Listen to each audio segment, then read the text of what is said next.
warahmatullahi wabarakatuh. Halo teman-teman, perkenalkan nama saya Muhammad Nur Zadin. Nomor induk mahasiswa 19.600.048.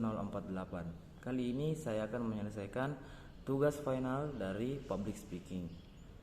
Nah, adapun soal yang diberikan yang pertama yaitu jelaskan tujuan belajar disertai dengan dalilnya masing-masing.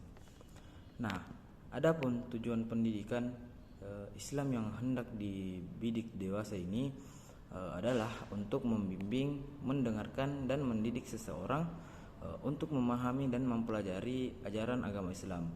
Diharapkan mereka memiliki kecerdasan agama Islam, diharapkan mereka memiliki kecerdasan emosional dan memiliki kecerdasan spiritual untuk bekal hidup untuk menuju kesuksesan dunia dan akhirat. Adapun Abdul Fattah Jalal merumuskan tujuan ibadah menurutnya adalah mencakup semua akal pikiran yang disandarkan kepada Allah.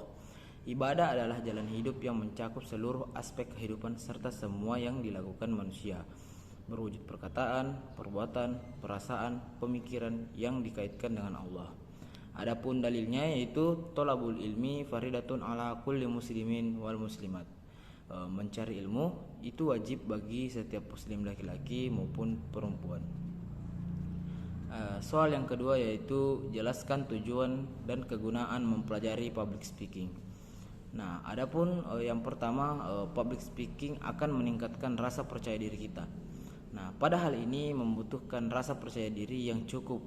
Kalau kita nggak punya rasa percaya diri yang cukup, sudah pasti kita bakalan demam panggung dan keringat dingin di atas panggung. Nah, dengan mempelajari kemampuan public speaking dan terbiasa melakukannya, secara otomatis kita akan belajar untuk memupuk rasa percaya diri kita.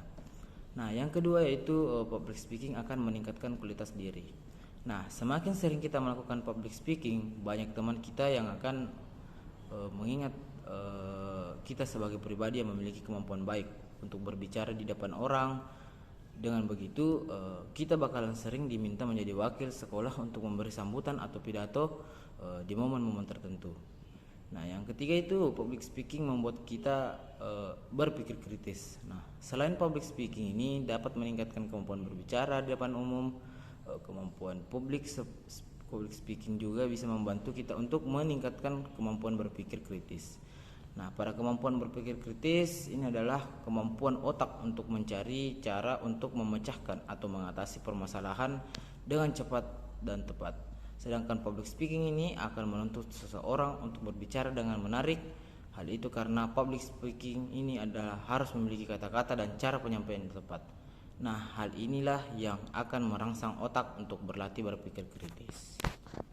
Nah, selanjutnya soal yang ketiga yaitu kita disuruh membuat video ruang lingkup public speaking yang dimana saya memilih menjadi presenter.